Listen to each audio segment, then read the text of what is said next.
আসসালামু আলাইকুম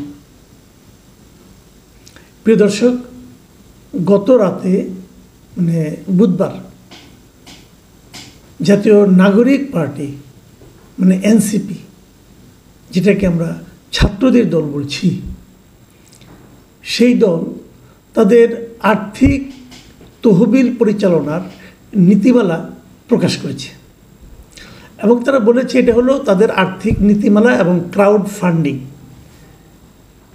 আমি এই নিউজটা দেখে এবং ডিটেল যতটুকু আমি পেয়েছি, এদের যে প্রকাশনা যে অনুষ্ঠানটা, সেই অনুষ্ঠানে তারা সাংবাদিকদের বিভিন্ন প্রশ্নের জবাব দিয়েছেন এবং এই জবাবগুলো দেখেছি এবং তাদের এ সংক্রান্ত যে নীতিমালা যেটা ওয়েবসাইটে পাওয়া যাচ্ছে সেটাও আমি দেখেছি।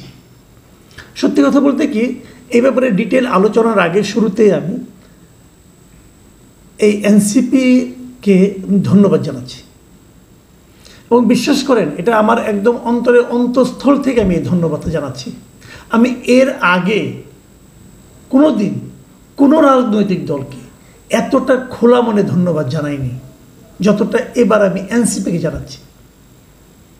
আমি সারা জীবন সাংবাদিকতা করেছি যতদিন ধরে, প্রায় 37 বছর হয়ে গেল।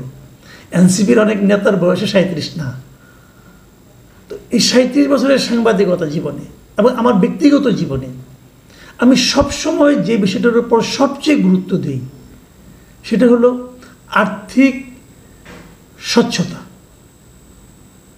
আমি মনে করি আর্থিক স্বচ্ছতা হলো সবচেয়ে গুরুত্বপূর্ণ। আমি কেন মনে করি সেটা নিয়ে আরেকদিন আলোচনা করব।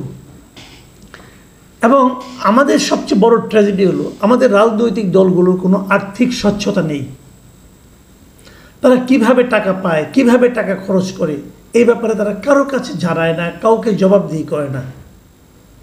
এবং এই যে আর্থিক স্বচ্ছতা না থাকাটা, এটাই কিন্তু চাঁদাবাজি, দুর্নীতি, লুটপাট এই প্রত্যেকটা কাজকে উৎসাহিত করে। একজন লোক এমপি হলেন, একজন লোক মন্ত্রী হলেন, আমরা দেখলাম 5 বছরের মধ্যেই তার আর্থিক অবস্থা একদম চোখে পড়ার মতো চেঞ্জ হয়ে গেল। আগে হয়তো ব্যাংকে তার স্থিতি ছিল 10 লাখ টাকা, এটা হয়ে গেল 200 কোটি টাকা। আমরা দেখেছি একজন স্কুল টিচার, আওয়ামী লীগের এক মহিলা স্কুল টিচার ছিল সিরাজগঞ্জের এদিকে, হিন্দি না কি যেন নাম, স্কুল টিচার, সে কত হাজার কোটি টাকা মালিক হয়ে গেল 5 বছরে। কিভাবে? কেউ প্রশ্ন করে না, কেউ প্রশ্ন করতো না, এবং উনি প্রশ্ন করলেও উনি উত্তর দেওয়ার কোনো প্রয়োজন বোধ করতেন না। সেই জায়গাটাতে একটা পার্টিকে জবাবদিহিতার আওতায় আনা, আমি মনে করি একটা পার্টির প্রথম এবং সবচেয়ে বড় যোগ্যতা। এনসিপি দেরিতে করেছে কাজটা, অনেক দেরিতে করেছে। এই কাজটা যদি তারা শুরুতে করতে পারত তাহলে তাদের পার্টি আজকে অন্য জায়গায় থাকতো, অন্য উচ্চতায় থাকতো। যা হোক, তবু ওনারা করেছেন। আমি মনে করি এটা করার মাধ্যমে কেবল এনসিপি তাদের নিজের চরিত্রটা প্রকাশ করেনি, পাশাপাশি এটা অন্য সকল রাজনৈতিক দলের উপরে একটা চাপ তারা সৃষ্টি করতে পেরেছেন। আমার মতো মানুষের মন জয় করতে পেরেছেন। অনেকে বলে আমি নাকি কোনো কিছু দিয়ে সন্তুষ্ট হই না। হ্যাঁ, আমি হই না, আসলেই হই না। কারণ যখনই আপনার মধ্যে সন্তুষ্টি চলে আসবে, ওই দিন আপনি শেষ হয়ে যাবেন। অসন্তুষ্টি আপনাকে সামনের দিকে এগিয়ে নিয়ে যাবে। যাই হোক, এবার আমি মূল প্রসঙ্গে আসি। ওনাদের এই ক্রাউড ফান্ডিং নীতিমালাটা কিভাবে ঘোষণা করেছেন এটা আলোচনা করি। দু একটা ক্ষেত্রে আমার হয়তো কিছু সন্দেহ আছে, সেগুলো আলোচনায় আনি। আলোচনা করাটাই সবসময় ভালো। এখানে তারা কতগুলি পয়েন্ট বলেছেন, যে পয়েন্টগুলো আমার ভালো লেগেছে।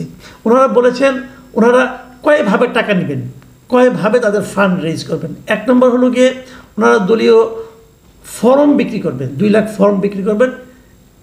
এই 2 লাখ ওনারা আপাতত আশা করছেন যে 2 কোটি টাকা আসবে। এক একটা ফর্মের দাম 100 টাকা, তারপরে 2 লাখ ফর্ম তারা বিক্রি করবেন সারা দেশে। সদস্য ফর্ম আসলে ভালো, কম আসলেও সমস্যা নাই। অলরেডি 70,000 ফর্ম বোধ তারা বিভিন্ন জেলায় পাঠিয়েও দিয়েছেন। কি আসে দেখা যাক। এর বাইরে থাকবে এককালীন চাঁদা। এককালীন চাঁদা দিবেন সবাই, যারা মেম্বার হতে চান তারা দিবেন। মাসিক চাঁদা তারা নেবেন সবার কাছ থেকে। এছাড়া টি শার্ট, মগ, বই এগুলি তারা বিক্রি করবেন। এখান থেকে কিছু টাকা আসবে। এটা হয়তো একটা চলমান প্রক্রিয়া হবে। আমি মনে করি এটা ভালো। আরেকটা হলো শুভাকাঙ্ক্ষীদের অনুদান নেবেন, যারা এই দলটার ভালো চায় তারা অনুদান দেবেন এই দলকে।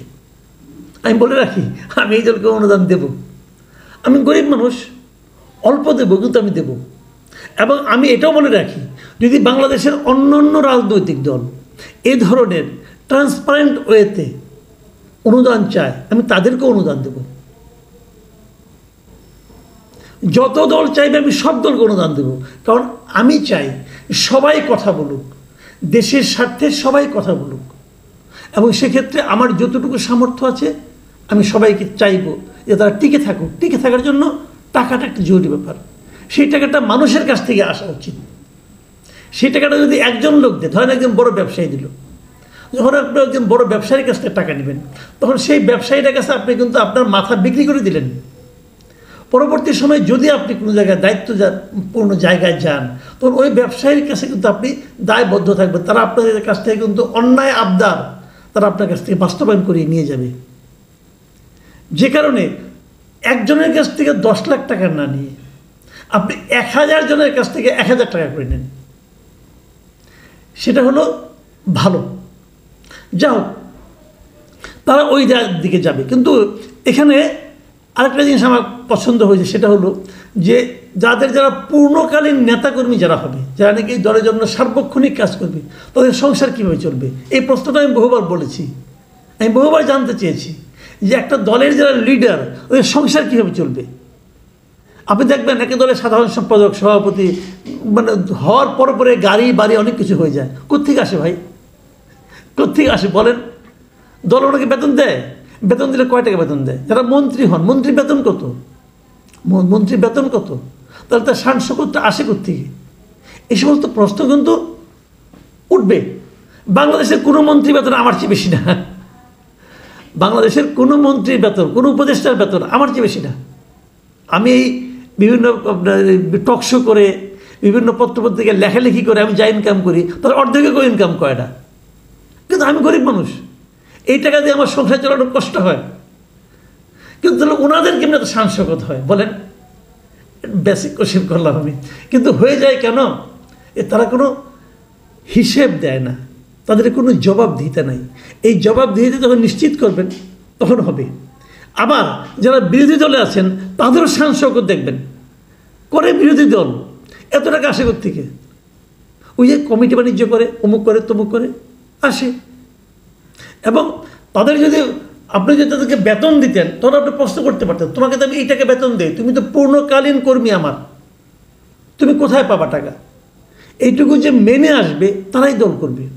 এই যে ট্রান্সপারেন্সিটা, এই যে অর্থনৈতিক সততাটা, এই অর্থনৈতিক যে জবাবদিহিতাটা, এটা একটা রাজনৈতিক দলের জন্য আমি মনে করি খুব গুরুত্বপূর্ণ। এনসিপি সেই পথে অগ্রসর হচ্ছে। তারা শেষ পর্যন্ত এটা মেনটেন করতে পারবে কিনা আমি জানি না। অনেক সময় হয় কি জানেন, নিয়ম থাকে ভালো, কিন্তু নিয়মটা যে পালন করবে সে হয়তো ব্যক্তিগত জীবনে অসৎ, সে হয়তো নিয়মটাকে ভেঙে চলে ফেলে। সেটা নিয়ে আমি খুব একটা ব্যথিত না এই কারণে, ওটা দু একজন যারা হবে, যদি নিয়মটা সঠিক থাকে, যদি নিয়মটাকে শক্ত করে ধরে রাখতে চায় দল, তাহলে ওই যারা নাকি বেপথে যাবে তারা ছিটকে পড়বে, সে যত বড় নেতাই হোক না কেন। নিয়মটা হলো আসল। আপনারা একটা নিয়ম করতে পেরেছেন, এই জন্য আপনাদের আমি সাধুবাদ জানাচ্ছি। একটা জায়গায় প্রশ্ন, সে প্রশ্নটা হলো শুভাকাঙ্ক্ষীদের অনুদান যেটা আসবে, সেখানে যদি কারো অনুদান 5,000 টাকার বেশি হয়, সেক্ষেত্রে তার পরিচয় গোপন রাখা হবে। এটা আমার পছন্দ হয়নি। আপনি কেন পরিচয় গোপন রাখবেন? যদি কেউ আপনাকে 5 লাখ টাকা দেয়, যদি তিনি নিজের থেকে পরিচয় গোপন রাখতে চান তখন এক কথা, কিন্তু আপনারা কেন পরিচয় গোপন রাখবেন? তাকে ঠিক হবে না। আবার উনি যদি নিজের পরিচয় গোপন রাখতে চায়, সেটা ওনার সাময়িক, আপনি তো পাবলিক করলেন না, কিন্তু যদি কেউ জিজ্ঞাসা করে আপনার টাকার ফিগারটা দিতে হবে।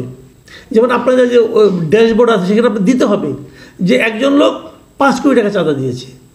কিন্তু যদি কেউ জানতে চায় আপনার কাছে, আমি ধরেন একটা পাবলিক যদি জানতে চায় এই 5 কোটি টাকা কে দিয়েছে, জানতে চাইলে তার পরিচয় জানাতে হবে।